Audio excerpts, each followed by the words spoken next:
জ্ঞানী গুরু বা জ্ঞান ও সাধন পদ্ধতি। শ্রীমৎ স্বামী নিগমানন্দ পরমহংস প্রণীত। অধ্যায় সমাধি অভ্যাস।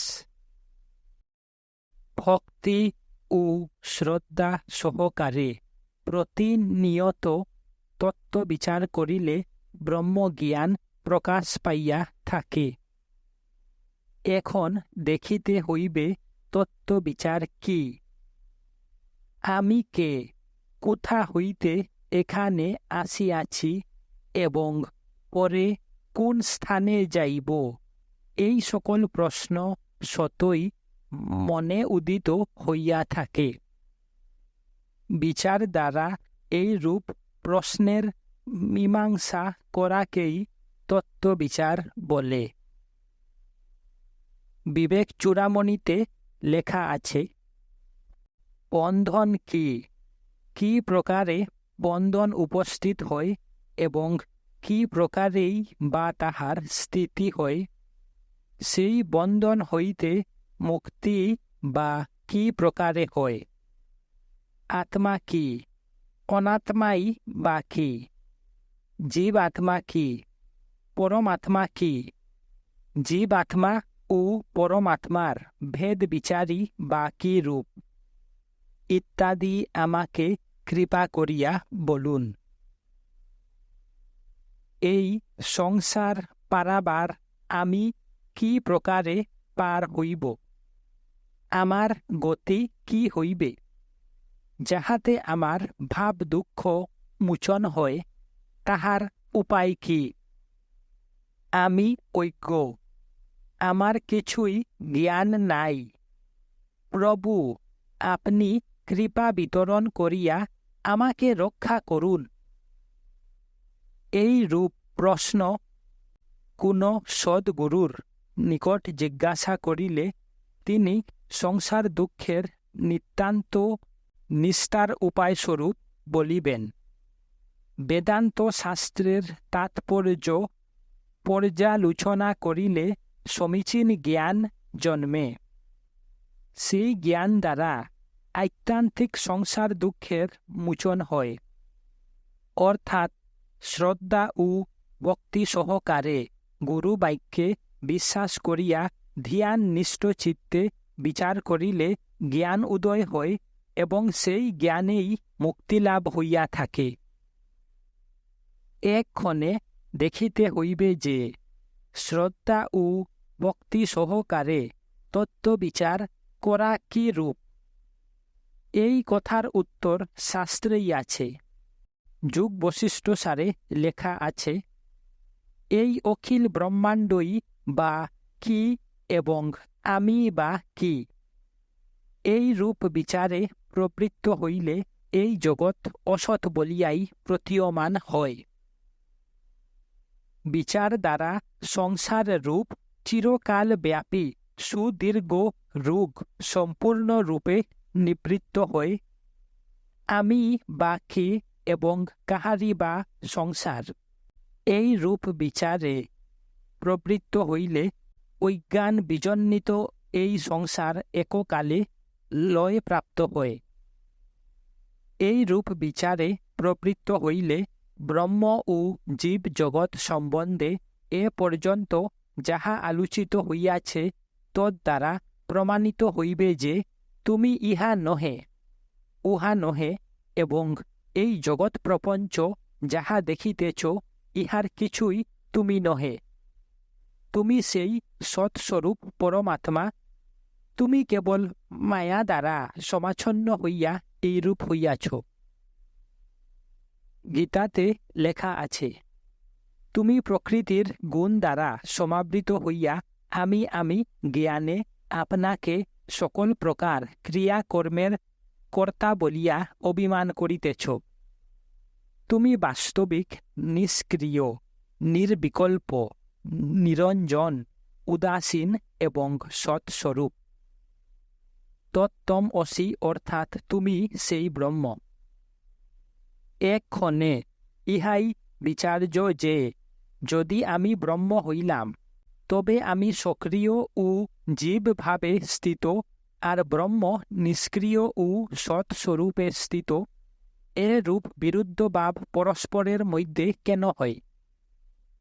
ইহার উত্তর এই যে, জীব আত্মা ও পরমাত্মার বিরোধ কেবল উপাধিজন্য হয়, প্রকৃতপক্ষে কোনো বিরোধ নাই। বিবেক চূড়ামণিতে লেখা আছে, পরমাত্মা ও জীবাত্মার এই যে বিরোধ, তাহা শুদ্ধ উপাধি দ্বারা কল্পিত মাত্র। বাস্তবিক তাহাতে কোনো বিরোধ নাই। মহৎ আদির কারণ মায়া ঈশ্বরের উপাধি এবং অবিদ্যার কাজ পঞ্চকোষ জীবের উপাধি।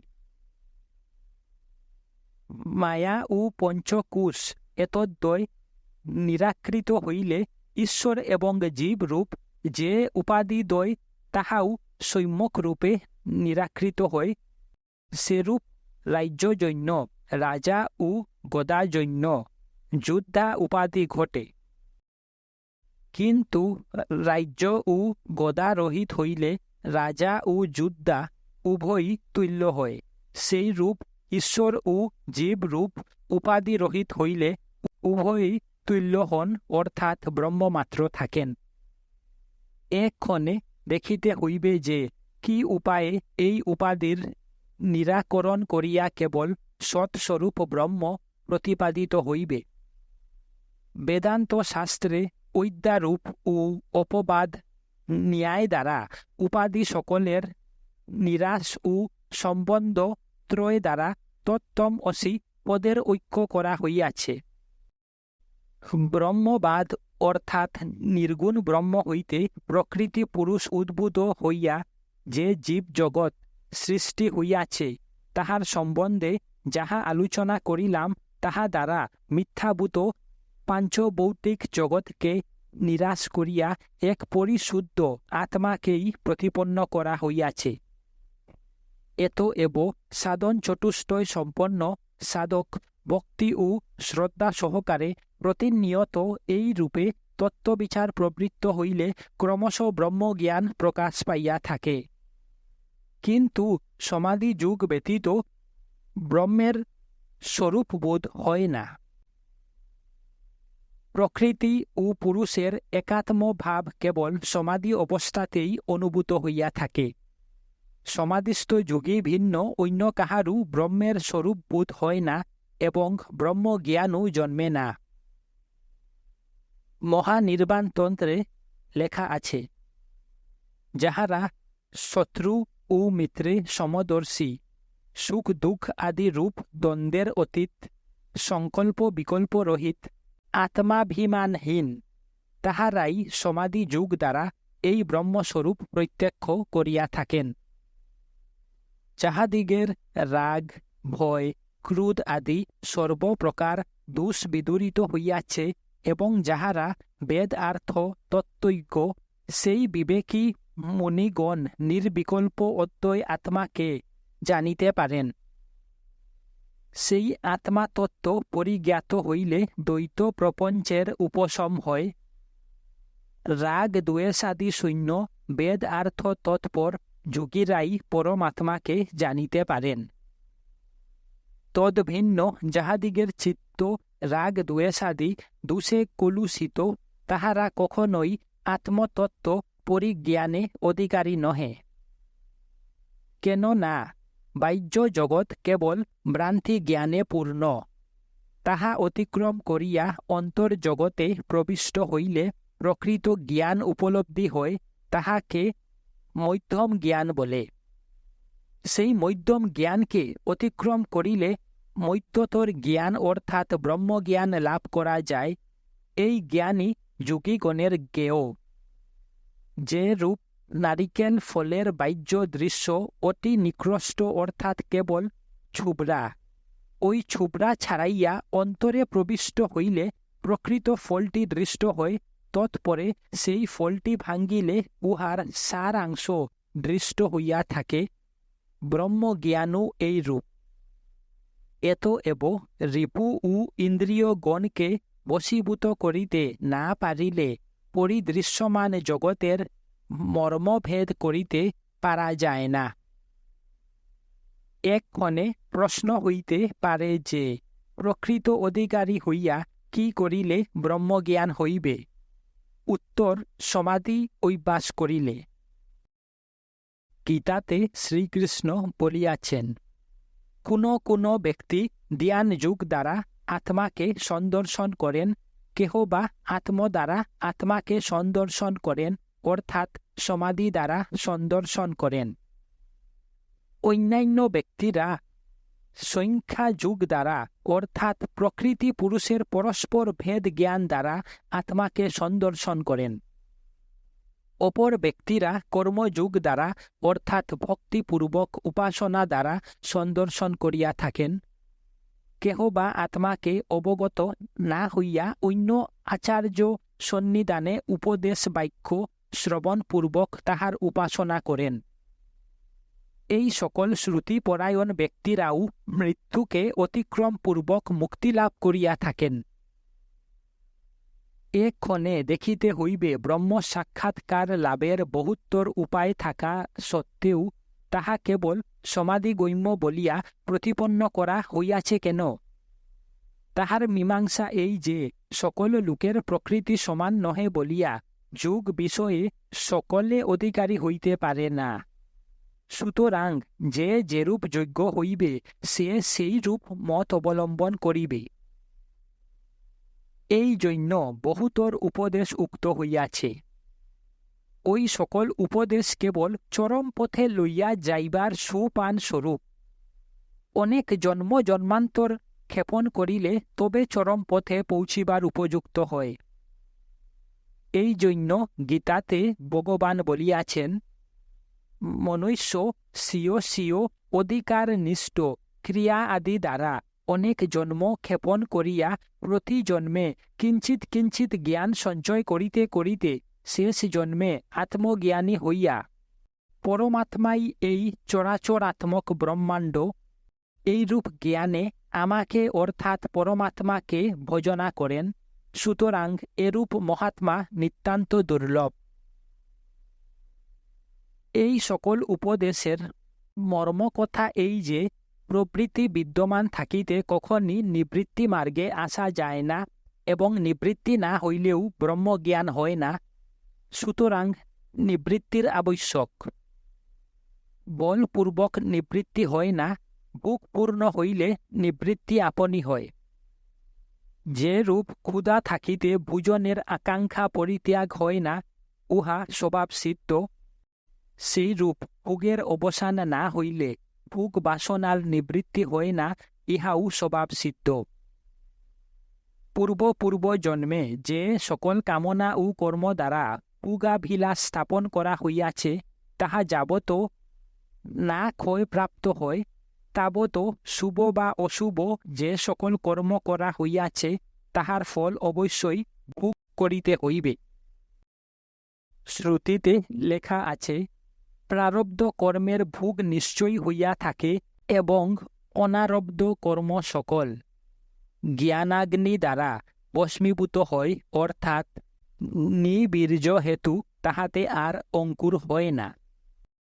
যেমন বাণ পরিত্যাগ করিলে তাহার প্রতি ধানুকের এবং বেগে চক্র গুড়াইয়া দিলে তাহার প্রতি কুম্ভাকারের আর কোনরূপ অধিকার থাকে না, তদ্রূপ জ্ঞান লাভ মাত্রেই প্রারব্ধ কর্মের নাশ হয়।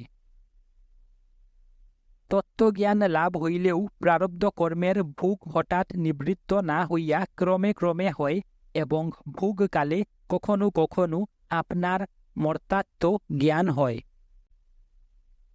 গীতায় আরও লেখা আছে, চিত্তশুদ্ধির জন্য কর্মযোগীরা ফল আকাঙ্ক্ষা পরিত্যাগ করিয়া শরীর মন ও মমত্ব বুদ্ধিহীন ইন্দ্রিয় দ্বারা কর্মানুষ্ঠান করেন। যোগীগণ পরমেশ্বরে একনিষ্ঠ হইয়া কর্মফল ত্যাগান্তর মোক্ষ লাভ করেন, কিন্তু কামনা বিশিষ্ট ব্যক্তি ফল প্রত্যাশী হইয়া অবশ্য বদ্ধ হয়। প্রারব্ধ কর্ম যে ভোগ ব্যতীত ক্ষয়প্রাপ্ত হয় না, তাহার বিস্তর উদাহরণ শাস্ত্রে উক্ত আছে, যথা যেমন দশম ব্যক্তি তাহার সঙ্গীর মৃত্যু নিশ্চয় করিয়া রুদন করত হেদে সিও শিরু দেশে আঘাত করে এবং পশ্চাৎ উপদেশ দ্বারা অবগত হইলে রুদনে নিবৃত্ত হইয়া হৃষ্ট হইলেও তাহার শিরুবেদনার হঠাৎ শান্তি হয় না, ক্রমে শান্তি হয়। তদ্রূপ তত্ত্বজ্ঞানীর জীবন মুক্তি লাভ হইলেও প্রারব্ধ কর্মবশত সাংসারিক সুখ দুঃখ আদির সহসা আত্যন্তিক নিবৃত্তি হয় না, ক্রমে ক্রমে হয়।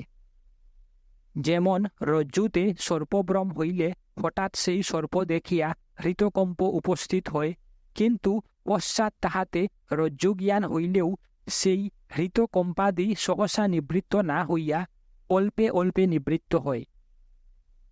এক্ষণে দেখা যাইতেছে যে ব্রহ্মতত্ত্ব সাধক ব্যক্তি প্রারব্ধ কর্ম ভোগ করিবেন এবং অনারব্ধ কর্ম নিষ্কামভাবে সাধন করিয়া যাইবেন। তাহা হইলে প্রারব্ধ কর্ম ভোগ ক্ষয় হইলেই আর কোনরূপ ফল ভোগের আশঙ্কা না থাকা প্রযুক্ত আর পুনর্বার জন্মগ্রহণ হইবে না। কারণ অনারব্ধ কর্মবীজ সকল নিষ্কাম সাধন ও জ্ঞান বলে দগ্ধ হইয়া যাইবে। ওই দগ্ধ বীজ হইতে আর অঙ্কুর উৎপাদন হইবে না। অগ্নিদগ্ধ বীজে যেরূপ অঙ্কুর হয় না, সেই রূপ জ্ঞান দগ্ধ ক্লেশাত্মক কর্মে আত্মার পুনরায় জন্ম হয় না। যেমন কোন বৃক্ষ বীজ অগ্নি দ্বারা ভোজিত হইলে তাহার আর অঙ্কুর হয় না, তদ্রূপ বিষয়ের অসত্তাবোধ হেতু জ্ঞানীদিগের ইচ্ছা আর কার্য করিতে সমর্থ হয় না। প্রারব্ধ কর্মজন্য যাহা ভোগ হয় তাহা হউক, এক্ষণে আর এরূপ কোনো কামনাপূর্ণ কর্মের অনুষ্ঠান করা হইবে না, যৎ দ্বারা পুনরাগমন করিতে হইবে। এইরূপ স্থির করিয়া সাধক নিষ্কাম কর্মের অনুষ্ঠান পূর্বক সুখাসনে উপবিষ্ট হইয়া ভক্তি ও শ্রদ্ধা সহকারে প্রতিনিয়ত তত্ত্ব বিচার করিবেন। সুখাসন কাহাকে বলে? না, সাধকগণের অনায়াস সাধ্য উপবেশন মাত্র। যেরূপ অবস্থান পূর্বক অজস্র ব্রহ্মচিন্তা করা যায়, সেই সুখদায়ক উপবেশনকে আসন বলিয়া জানিও। সাধক সুখাসনে উপবেশন করিয়া অজস্র তত্ত্ব বিচার ও ব্রহ্মচিন্তা করিবেন। তাহা হইলে ক্রমশ মূলাধার স্থিতা কুলকুণ্ডলিনী শক্তি জাগরিতা হইয়া সহস্রারে গমনপূর্বক পরম শিবের সহিত সংযুক্ত ও একীভূত হইয়া দিব্য কুলামৃত পান করিতে থাকিবেন। এই সময়ে সাধকু ব্রহ্মানন্দ রস আস্বাদন করিতে করিতে সমাধিস্থ হন। বেদান্ত মতে সমাধি দুই প্রকার, স্ববিকল্প ও নির্বিকল্প। জ্ঞাতা, জ্ঞান ও জ্ঞেয় এই পদার্থ ত্রয়ের পৃথক পৃথক জ্ঞান সত্ত্বেও অদ্বিতীয় ব্রহ্মবস্তুতে অখণ্ড আকারে চিত্তবৃত্তির অবস্থানের নাম স্ববিকল্প সমাধি। বেদান্ত সারে লেখা আছে, জ্ঞাতা, জ্ঞান ও জ্ঞেয় এই পদার্থ ত্রয়ের ভিন্ন ভিন্ন জ্ঞানের অভাব হইয়া অদ্বিতীয় ব্রহ্মবস্তুতে অখণ্ড আকারে চিত্তবৃত্তির অবস্থানের নামই নির্বিকল্প সমাধি। নির্বিকল্প সমাধি লাভ হইলে প্রকৃত অদ্বৈত জ্ঞান প্রকাশিত হয়।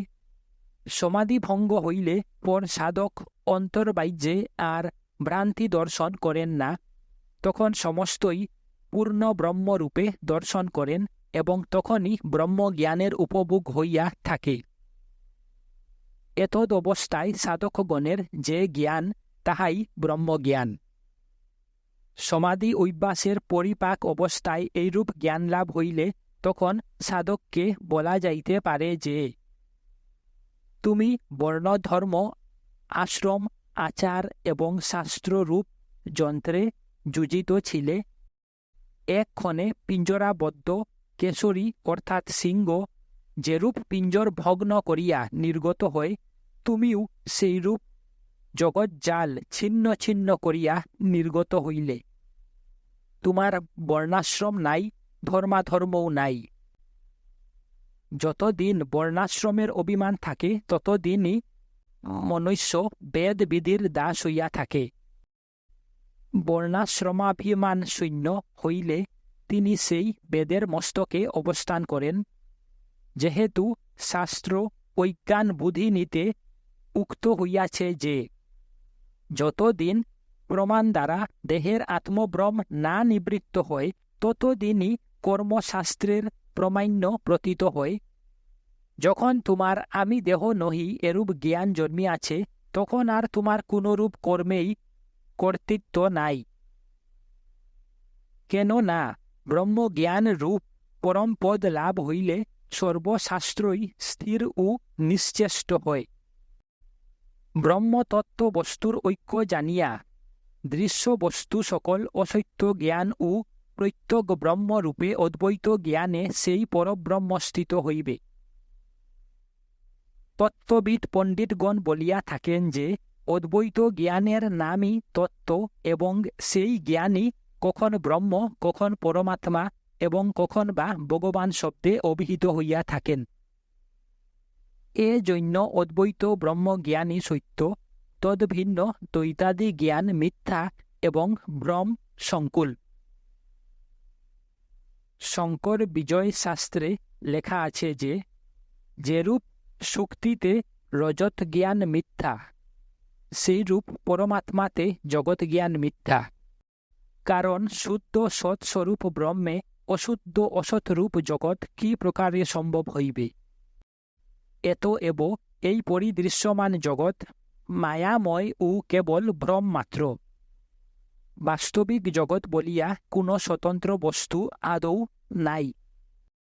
দ্বৈত বস্তু বাদ্য নিবন্ধন সৎ নয়, প্রত্যক্ষ ভান জন্য অসৎ নয় এবং সতের বিরুদ্ধ বলিয়া সতু নয়।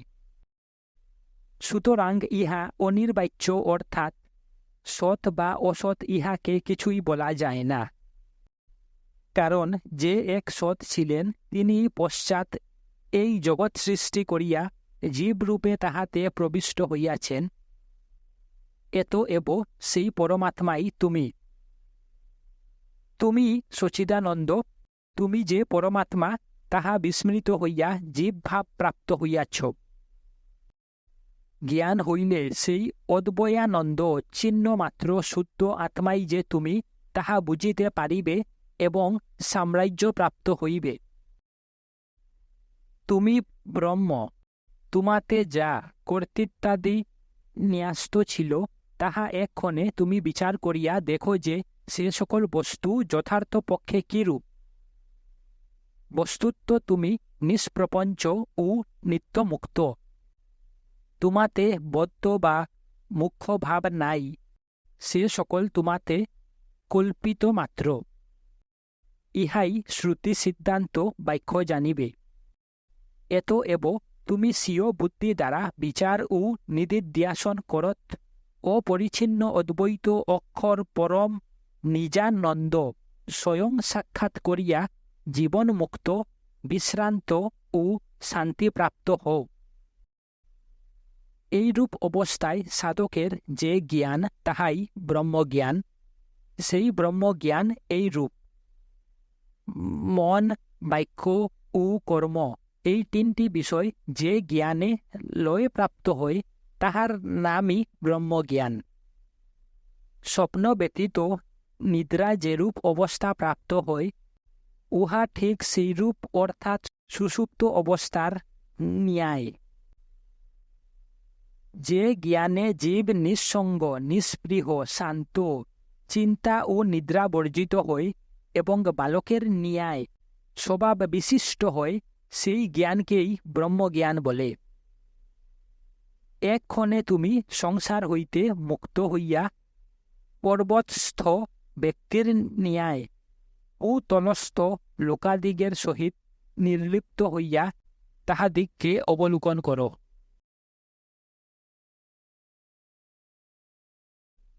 অধ্যায় জ্ঞানযোগ বা জ্ঞানের সাধনা।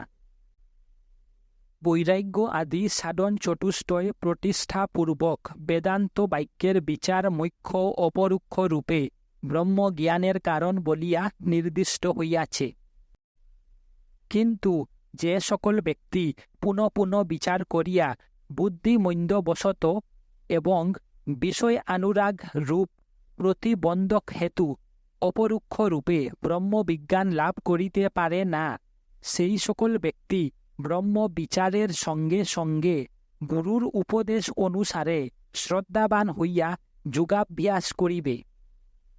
যদিও প্রকৃত ব্রহ্মজ্ঞানকেই শাস্ত্রে যোগ বলে, তথাপি ব্রহ্মে চিত্ত স্থির রাখিবার জন্য যে সকল বিঘ্ন অতিক্রম করিতে হয়, বিচার দ্বারা যাহারা তাহাতে অসমর্থ হয়, তাহারা চিত্ত সংবোধ দ্বারা তদ বিষয় কৃতকার্যতা লাভে প্রয়াস পাইয়া থাকে।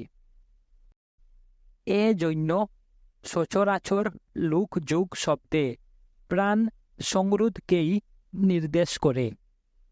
বেদান্ত মতে এই যুগ পঞ্চদশ অবয়ব বিশিষ্ট, ইহাই বেদান্তোক্ত রাজযোগ। রাজযোগের পঞ্চদশ অঙ্গ যথা চম, নিয়ম, ত্যাগ, মৌন, দেশ, কাল, আসন, মূলবন্ধ, দেহসাম্য, দৃক্স্থিতি, প্রাণ সংযম, প্রত্যাহার, ধারণা, আত্মজ্ঞান ও সমাধি। এই পঞ্চদশ যোগাঙ্গ অবলম্বন করিয়া যথা নিয়মে কার্যানুষ্ঠান করিলেই আত্মজ্ঞান লাভার্থী আপন শ্রেয় সাধন করিতে পারে। এত এব গুরুর উপদেশানুসারে এই যোগ পুনঃ পুনঃ অভ্যাস করিবে। এক্ষণে পঞ্চদশাঙ্গ যোগের লক্ষণ নিরূপণ করা যাও। 1. যম। আকাশাদি দেহান্ত সমুদয় ব্রহ্মাণ্ডই ব্রহ্মস্বরূপ, এই রূপ নিশ্চয় জ্ঞান করিয়া চক্ষু, কর্ণ, নাসিকা, জিহ্বা, ত্বক, বাক, পানি, পাদ, পায়ু, উপস্থ ও মন এই একাদশ ইন্দ্রিয়কে শব্দাদি স্ব বিষয় হইতে নিবারিত করিয়া রাখিবে। এই রূপ ইন্দ্রিয় নিবারণী যম বলিয়া কথিত হয়। ইন্দ্রিয় গ্রাহ্য শব্দাদি বিষয় সকল বিনাশী ও অতিশয় দুঃখপ্রদ। এই রূপ দর্শন দ্বারা ইন্দ্রিয়গণকে বিষয় হইতে নিবারিত করিতে পারিলেই যম সাধন হয়। 2. নিয়ম। আমি অসঙ্গ ও নিরিন্দ্রিয় পরম ব্রহ্ম, এইরূপ জ্ঞান প্রবাহ অর্থাৎ সর্বদা উক্ত প্রকার বিশ্বাস রাখিয়া পূর্ব সংস্কার ত্যাগপূর্বক ব্রহ্মাতিরিক্ত জগতে যে মিথ্যা জ্ঞান হয়, তাহার নামই নিয়ম। এই নিয়ম সাধন দ্বারা পরমানন্দ প্রাপ্তি হয়। 3. ত্যাগ। চিন্ময় ব্রহ্মতত্ত্বানুসন্ধান দ্বারা ঘটপট আদি পদার্থ সকলের নাম রূপের কল্পনা পরিত্যাগ পূর্বক যে উপেক্ষা, তাহাকে ত্যাগ বলা যায়। 4. মৌন। অন্য বাক্য পরিত্যাগ করিয়া কেবল সেই ব্রহ্মে বাক্য বিনাশকে মৌন বলিয়া থাকে। আমি সেই ব্রহ্মস্বরূপ সর্বদা এইরূপ মনন করাকেও মৌন বলা হয়। যাহারা বাক্য সংযমকে মৌন বলেন, তাহারা বালকের বা বোবার বাক্যহীনতাকে কি বলিবেন? প্রকৃতপক্ষে বাজে কথা ছাড়িয়া ব্রহ্মতত্ত্ব অনুসন্ধানই মৌন। 5. দেশ। যে দেশে আদি মধ্য ও অন্তে জন থাকে না, সেই দেশকে নির্জন দেশ বলে। ভূত, ভবিষ্যৎ ও বর্তমান এই কালত্রয় জনশূন্য দেশই যোগ সাধনের উপযুক্ত। 6. কাল। সৃষ্টি স্থিতি প্রলয়ের আধার অখণ্ডানন্দ স্বরূপ অদ্বয়কেই কাল শব্দে নির্দেশ করা যায়। এই কালই যুগের প্রধান অঙ্গ। 7. আসন, যাহাতে সর্বভূত প্রসিদ্ধ আছে এবং সিদ্ধ মহাত্মারা সমাধি আশ্রয় করিয়া যাহাতে অবস্থিতি করিতেছেন, সেই বিশ্বের অধিষ্ঠানভূত ব্রহ্মকেই আসন বলিয়া জ্ঞান করিবে। 8. মূল বন্ধ, যিনি আকাশ আদি সর্বভূতের আদি কারণ, চিত্তবন্ধনের কারণ স্বরূপ, অজ্ঞানের মূল, ব্রহ্মপ্রাপ্তির নিমিত্ত এক লক্ষ্যে চিত্তানুরাগের কারণ, তিনি মূল বন্ধ রূপে উক্ত হন। এই মূল বন্ধ রাজযোগীদের সেব্য। 9. দেহসাম্য, কেবল শুষ্ক বৃক্ষের ন্যায় দেহকে সরলভাবে রাখিলে দেহের সাম্যাবস্থা হয় না। সর্বভূতে সমদৃষ্টি দ্বারা ব্রহ্মে যে দেহের লয়, তাহাই দেহের সাম্যাবস্থা। 10. দৃক্স্থিতি, দৃষ্টিকে জ্ঞানময় করিয়া সেই জ্ঞানময়ী দৃষ্টি দ্বারা এই জগৎকে ব্রহ্মময় অবলোকন করিবে। এই দৃষ্টিকে পরম উদার দৃষ্টি বলে। দৃষ্টির এইরূপ অবস্থাকে দৃক্স্থিতি বলে। 11. প্রাণ সংযম, চিত্তাদি সর্বভাবকে ব্রহ্মস্বরূপে চিন্তা করিয়া সর্বপ্রকার ইন্দ্রিয় বৃত্তির নিরোধকে প্রাণ সংযম বা প্রাণায়াম বলে। প্রাণায়াম ত্রিবিধ, যথা রেচক, পূরক ও কুম্ভক। এই প্রপঞ্চের নিষেধ অর্থাৎ মিথ্যাত্বারূপ পরিজ্ঞানী রেচক প্রাণায়াম। এক ব্রহ্মই সর্বময় এইরূপ অদ্বৈত জ্ঞানপূর্বক প্রাণায়াম বলিয়া অভিহিত হয়, এবং সকলই ব্রহ্মময় এইরূপ অদ্বৈত জ্ঞান হইয়া যে বৃত্তি নিরোধ হয়, অর্থাৎ বিষয় আদি উপেক্ষা করিয়া সর্বপ্রকারে বৃত্তি সকল সেই ব্রহ্মে নিশ্চলভাবে থাকে, তাহাই কুম্ভক প্রাণায়াম। 12. প্রত্যাহার, ঘট আদি কার্য শব্দাদি বিষয়ে আত্মা অনাত্মা তত্ত্ব অনুসন্ধান করিয়া সেই সকল বিষয়ের আত্মা অনাত্ম তত্ত্ব নিশ্চয় করত। চিন্ময় পরমাত্মাতে যে মনু নিমজ্জন, অর্থাৎ সর্বপ্রকারে সেই চিন্ময় পরমাত্মাতে যে মন স্থাপন, তাহাকেই প্রত্যাহার বলে। 13.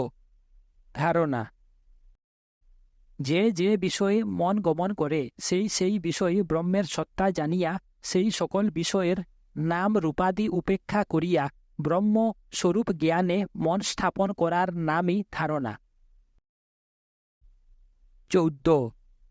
আত্মধ্যান, সর্বপ্রকার বাধা অতিক্রম করিয়া দেহানুসন্ধান পরিত্যাগ পূর্বক আমি ব্রহ্ম এইরূপ জ্ঞান করিয়া ব্রহ্মরূপে যে অবস্থান, তাহাকেই আত্মধ্যান বলে।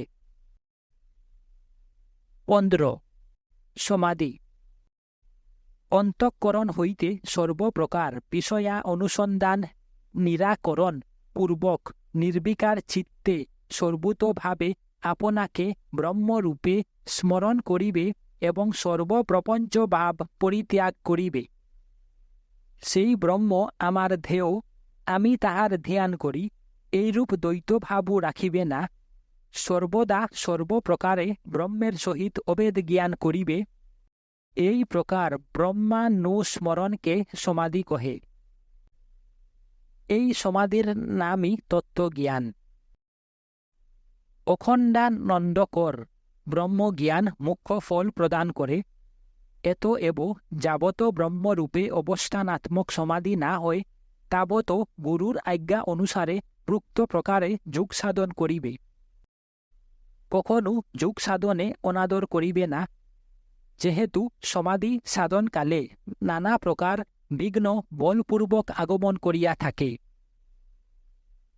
অনুসন্ধান রহিত আলস্য, ভোগ স্পৃহা, নিদ্রা, কার্যাকার্যের অবিবেচনা, বিষয় অনুরাগ, রাসাস্বাদ অর্থাৎ ব্রহ্মধ্যানে কিঞ্চিত রসবোধ হইলে আমি ধন্য হইয়াছি বলিয়া সাধন কার্যে অনাদর এবং রাগ দ্বেষ ও উৎকট বাসনা দ্বারা চিত্তের বৈকল্য ইত্যাদি নানাবিধ বিঘ্ন সমাধি সাধনের প্রতিকূল আচরণ করে।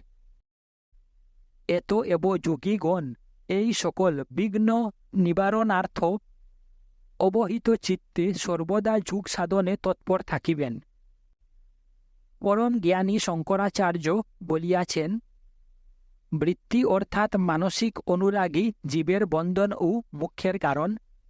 যাহার বিষয় আদিতে মনের অনুরাগ হয়, সেই ব্যক্তি চিরকাল বিষয়ে বদ্ধ থাকে, এবং যাহার মন বিষয় পরিত্যাগ করিয়া ব্রহ্মচিন্তনে নিযুক্ত হয়, তাহারই মুখ্য হয়। যাহার চিত্তবৃত্তি গতনা আদি আকার বিশিষ্ট ভাব রূপে অনুগত হয়, তাহার মনে সেই সকল ভাব পদার্থই প্রকাশ পায়। যাহার অন্তঃকরণ শূন্যবৃত্তি আশ্রয় করে, তাহার চিত্ত শূন্যময় হয়, এবং চিত্তবৃত্তি ব্রহ্মস্বরূপে অনুগত হইলে পূর্ণ ব্রহ্মত্ব লাভ করে। এত এব যাহাতে পূর্ণ ব্রহ্মত্ব প্রাপ্তি হইতে পারে, জ্ঞানী ব্যক্তিরা সে রূপে পুনঃ পুনঃ অভ্যাস করিবেন। ব্রহ্মে আন্তরিক অনুরাগ না থাকিলে কেবল মৌখিক বাগ বিস্তারে কোনরূপ ফলসিদ্ধির সম্ভাবনা নাই। যাহারা ব্রহ্মবৃত্তিকে পরিত্যাগ করে, তাহারা বৃথা জীবন ধারণ করিয়া বিদ্যমান আছে। সেই সকল মনুষ্য নরাকৃতি পশুমাত্র। মুমুক্ষ ব্যক্তিরা সর্বদা ব্রহ্ম তৎপর হইয়া এই রাজযোগ সাধন করিবেন। যাহারা সর্বসম্পদ প্রদায়িনী ব্রহ্মবৃত্তিকে জানেন এবং জানিয়া সেই বৃত্তিকে বর্ধিত করেন, তাহারাই সৎপুরুষ অর্থাৎ সাধু ও অন্যজন্মা। তাহাদিগকে ত্রিভুবনে বন্দনা করিয়া থাকে। স্বর্গ, মর্ত, পাতালে ব্রহ্মবিদ পুরুষ হইতে পূজনীয় আর কেহ নাই।